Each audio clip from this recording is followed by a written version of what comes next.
I was currently working on beating Dark Souls 2 for the first time with Bone Fists only, but having to kill 41 bosses and not knowing where the hell they are at meant I wasn't going to be able to finish it for this weekend. So I decided to return to where it all started for my channel, Dark Souls, and what better way to return to it using my favorite weapon type in the series, katanas.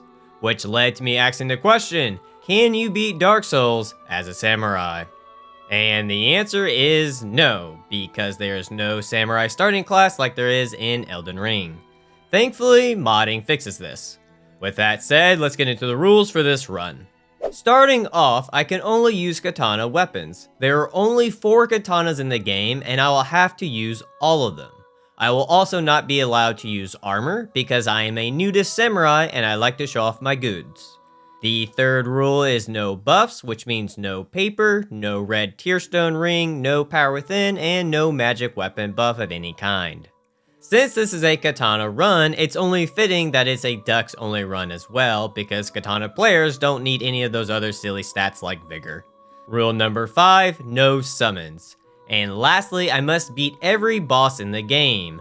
With the rules done with, let's go over to character creation. I start by naming my character Kenshin after the first samurai anime I have ever watched as a kid, Rurouni Kenshin. For the class, I went with the hunter since I will need 14 dex to be able to use all the katanas, and it has enough strength for me to be able to two-hand them.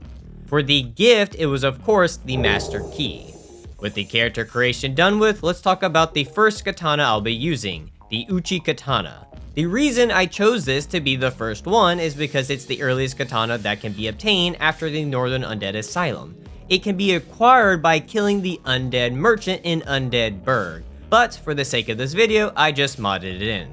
The Uchi Katana is a dex weapon that focuses on slashing and thrusting attacks.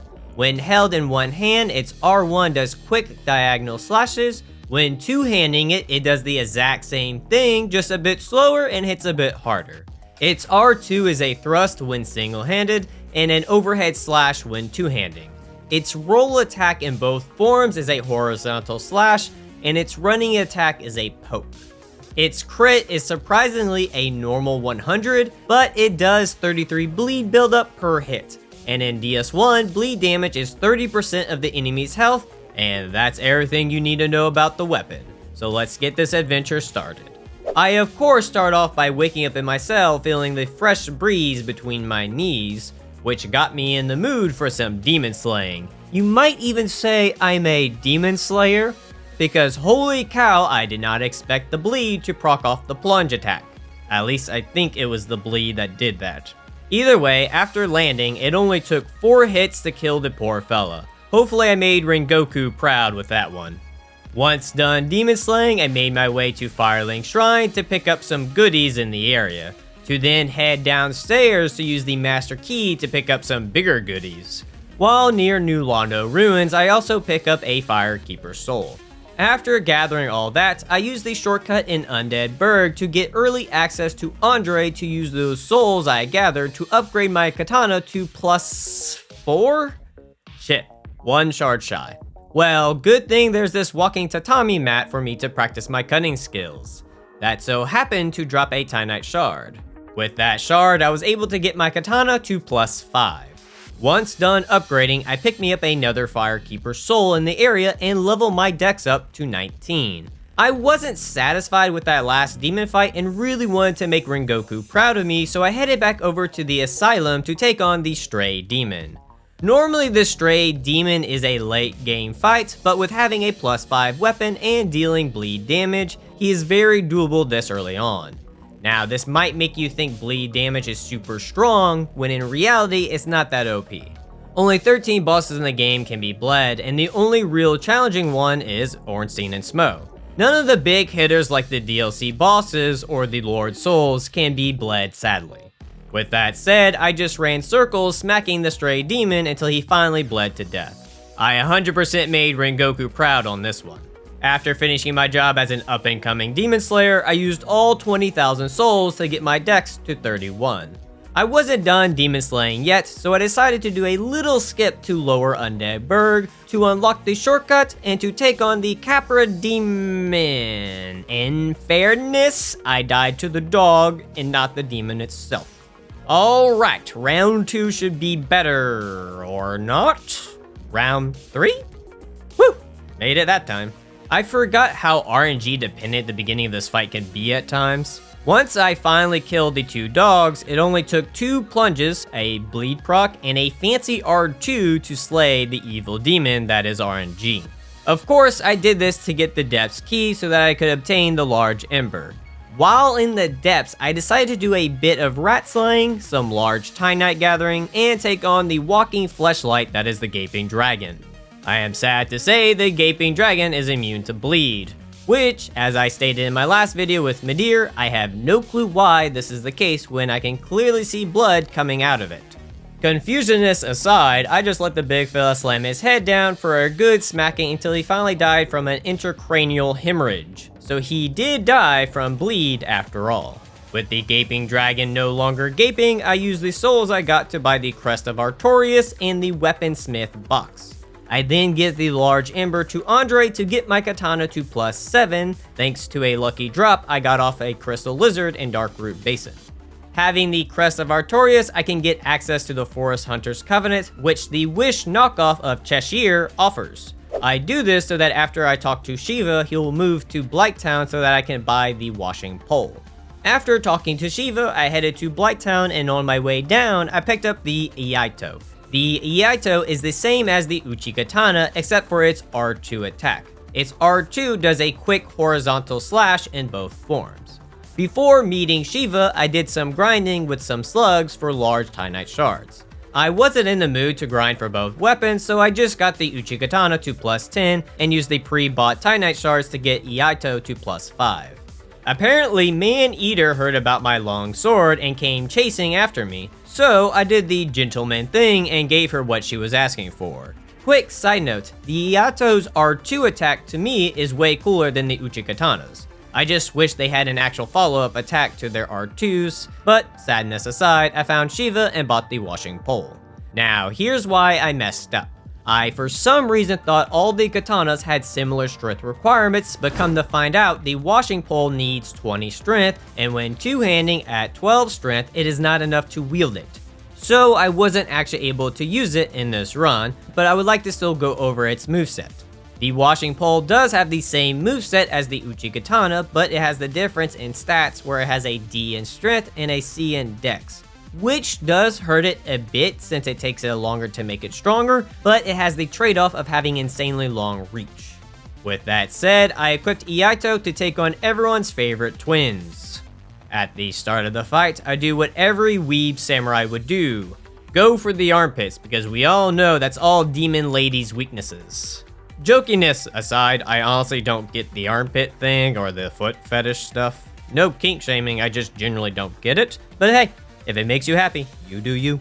With Quaylag's armpits well taken care of, I found her brother and found a use for the Washing Pole. See, I didn't break the rule. The Washing Pole was used and it indeed killed a boss. After killing the siblings, I used their souls to level my dex to 43 and then headed to Andre to get Iaito to +6 so that I could take on everybody's least favorite twins, the Bell Gargoyles. I'll be honest, this wasn't much of a fight. With a lot of my previous runs being low damage runs, I just had fun using the R2 to slap the gargoyles around. Which, during that fight, it got me thinking, how could I push DS1 further? And I had the grand idea of unlocking the NG cycle so that it will scale past NG +7, so that I could take on DS1 at NG +100. Currently working on modding that, but I think it will be a fun challenge. But sadisticness aside, the Bell Gargoyles go down. Once done bullying the twins, I made my way over to New Londo Ruins to have a little chat with Ingward for a key so that I can get the very large ember. While in the area, I decided to thrust some dark wraiths from behind and they rewarded me with some chunks. I then used said chunks and embers to get my Uchi Katana to +13. After powering up, I ran through Sin's Fortress, surprisingly not falling off at any point, to take on the Iron Daddy. I decided for this fight to use the Katana since it had the most damage at this point, and it barely did any damage to the big fella. So I just ran between his feet for some easy hits to then have a scary moment at about halfway, but I was lucky enough to get the save. Weirdly, it took forever to get the leg to stun, and even weirder, I didn't get the leg to break. I thought I was doing enough damage, but I guess not. Not long after that disappointment, Iron Daddy went down. With Iron Daddy defeated, I level my dex to 50 in Orlando, nab a Demon Titanite shard near the bridge, and reunite with an old archer friend who sadly walked off a ledge and died. Good thing we weren't that good of friends because I got over him pretty quickly. I then find my actual best friend, Norm the Giant, who gleefully took my washing pole. That sounded way better in my head than when I just said it out loud. Oh well. And it turned into the Chaos Blade. The Chaos Blade is an interesting weapon. Every time you hit an enemy, it will deal 20 damage to you. The trade-off for this is when having humanity, it increases your attack power. It maxes out at 10 humanity, giving a total addition of 84 damage. Its R1 moveset is the same as the Katana, but its one-handed R2 does a charge horizontal attack, and hysterically does the two-handed whips R2 for its two-handed R2. FromSoft being a bit lazy right there. Even though I just got the Chaos Blade, I decided to not use it for ONS. It has been a few months and I would probably end up killing myself with it. So I upgraded it to +1 and upgraded my Katana to +15 thanks to some friendly giants. With all that upgrading done with, I was ready for Ornstein and Smo. Going into this fight, I honestly was a bit scared since it had been a minute and the last time I fought them, it was a pretty traumatic experience. But they weren't as bad as I remembered them, or my muscle memory was just doing a good job. Until the second phase, where my brain, for some reason, thought I had the wood grain ring on and stayed way too long for Smo's butt slam attack. My muscle memory fucked me over on that one, but I am happy to say I didn't have any issues on my second try. For this fight, I killed Ornstein first because it's just tradition in my DS runs at this point, and for the fact Smo is weaker to bleed than Ornstein. Once in the second phase, and not letting autopilot take charge, I had no issues taking down the infamous duo. As stated a second ago about me thinking I had the wood grain ring, at this point in the run I had not used a single ring simply because I forgot about them. I wasn't really having any trouble and I couldn't kill Shiva's bodyguard since I needed to be buddies with him to buy the washing pole, so I decided at this point I just wouldn't use any rings just to make the challenge slightly harder. Speaking of being hard, hello Guinevere. The reward to all of those who defeated ONS, but I know what y'all all really came for. After that quick show, I pop some souls and get my dex to 56 and upgrade Iato to +10 and Chaos Blade to +2. With Chaos Blade being buffed up a bit, I was ready for Sif, who killed me 3 times. Did not expect Sif to have more kills on me than Ornstein and Smo, but that's how these low HP runs can go sometimes. I thought the damage was going to be a bit higher with having the 10 humanity, but with it only being at +2, it didn't do insane damage. But I was able to pull it off on my 4th try. I decided to come do Sif now so I could actually take on the 4 kings while I was still at a semi-low level. And of course, I had to use the Covenant of Artorias to take them on. I would like to say they were a breeze, but they were more like a strong wind, probably like 10 miles per hour. You can still walk or run, but it makes it a bit harder. I ended up getting smacked to the point of using all 4 of my Estus, which I could have had 9, but I forgot about Lotric and he killed the Firekeeper, so I just ran with it. Even with those strong winds, it didn't stop me from achieving victory. After the fight, Koth showed up, and I of course joined his team because fuck Gwyn. At this point, I decided to kill Lotric since I almost fucked myself in the 4 Kings fight. Afterwards, I started preparing for the DLC by killing the Hydra through the wall, interestingly enough, and saved Dusk. With Dusk save, I then headed to the Duke Archives to kill the Crystal Dude for his pendant, and said hi to Seath. He wasn't too happy to see me, apparently. And I ended up finding out the weakness to the katanas, iron bars. No clue why it kept clanking, but I eventually killed the guard to break out and take on the biggest weeb of them all, Seath the Scaleless. Not going to lie, Chaos Blade looked really cool in this cutscene. I guess Seath decided to forgive me because he kept trying to give me high fives the whole time, but like I told him, he has to do better than that if I'm going to forgive him for killing me and putting me in jail. So I returned the favor by killing him. Weirdly, he didn't come back to life. Oh well, sucks for him. After making Seath Sushi, I leveled my dex to 68, headed back to Darkroot Basin to touch a weird looking portal because you know nothing weird is going to happen when you touch a floating mass of purple energy. Once in the DLC, it was time for me to reunite with an old friend, the Sanctuary Guardian. The Sanctuary Guardian is actually one of my favorite fights in Dark Souls. I find it has that right balance of boss pressure with good amount of openings to punish. Solid 9 out of 10. From one amazing boss to the next, time for Artorias, the Abyss Walker.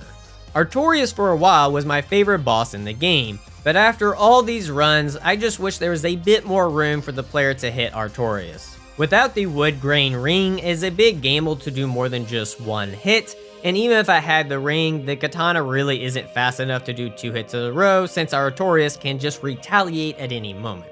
He just needed a bit more flow to his fight to be my number 1 spot.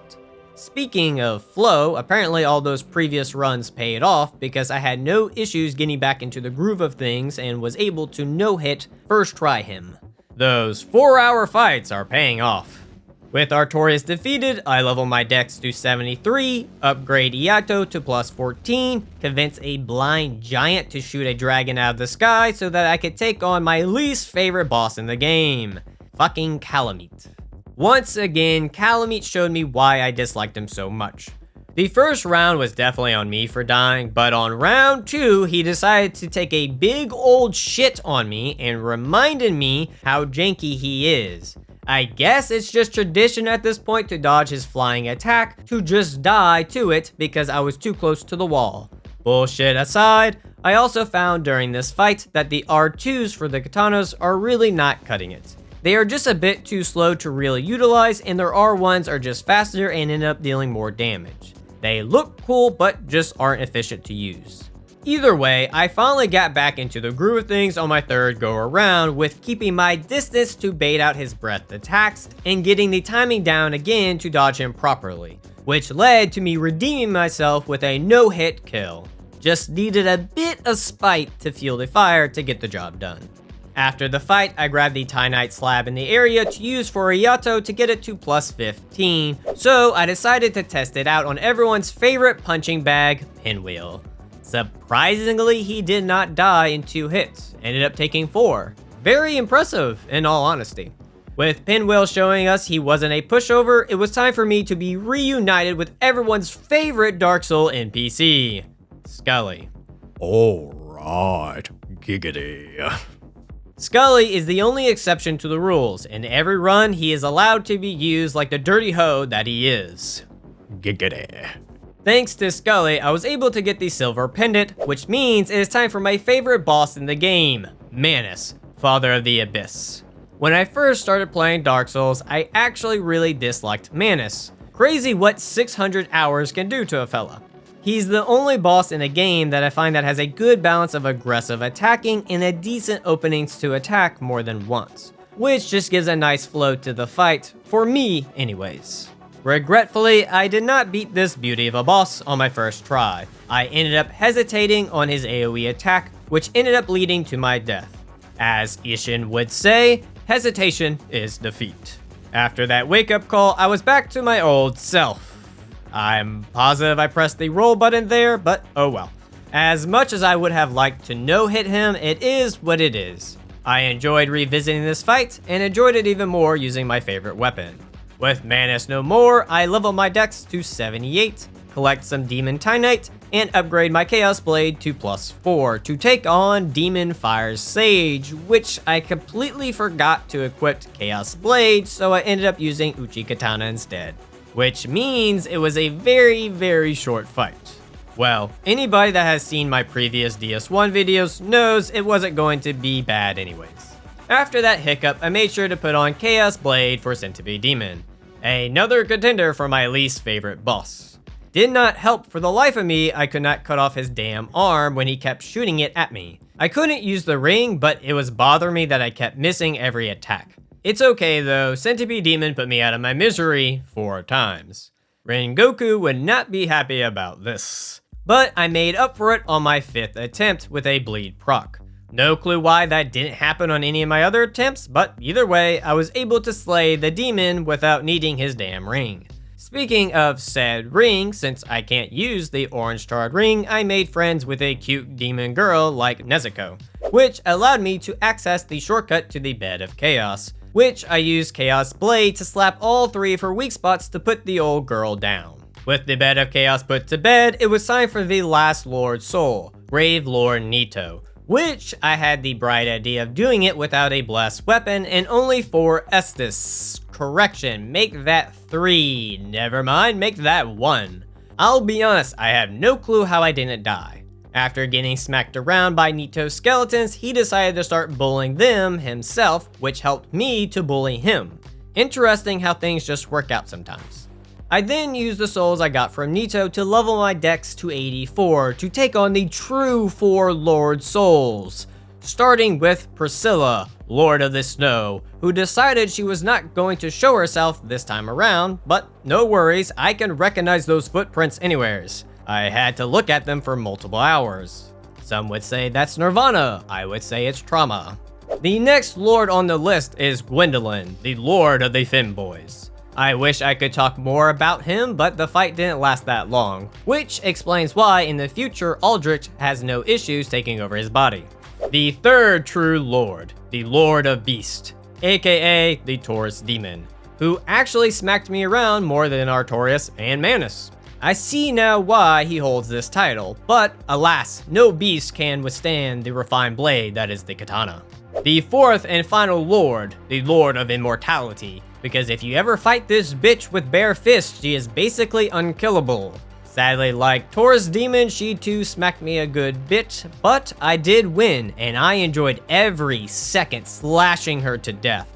Every damn second. Vindication! With the true lords defeated, I placed the 3 souls into the big cereal bowl to take on the final boss of this run, Gwen, the Lord of Cinder. But first, I decided to cap my dex to 99.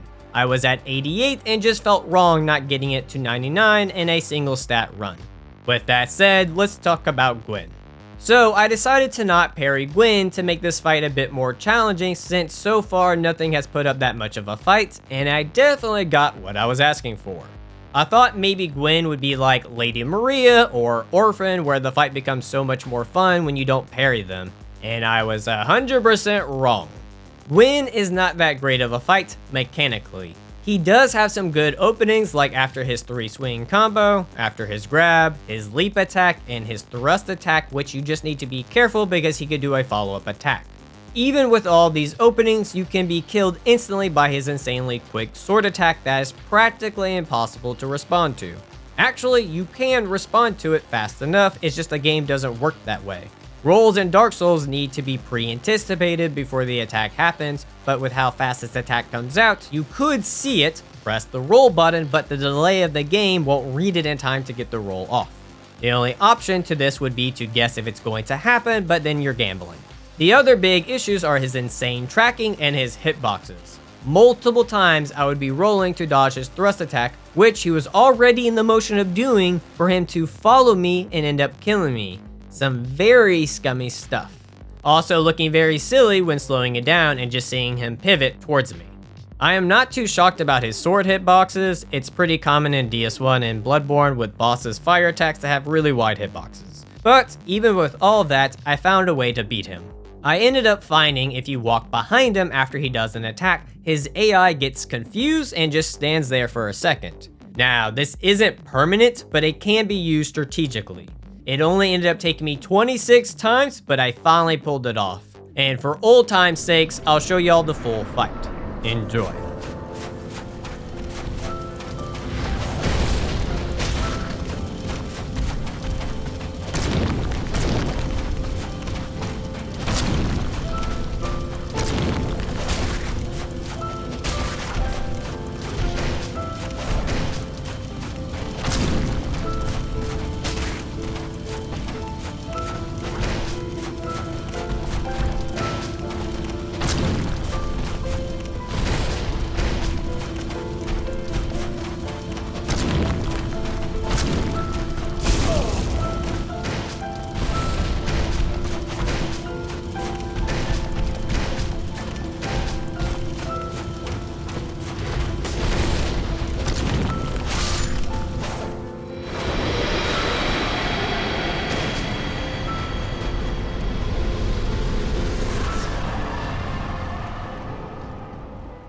And with that, Can You Beat Dark Souls as a Samurai comes to an end.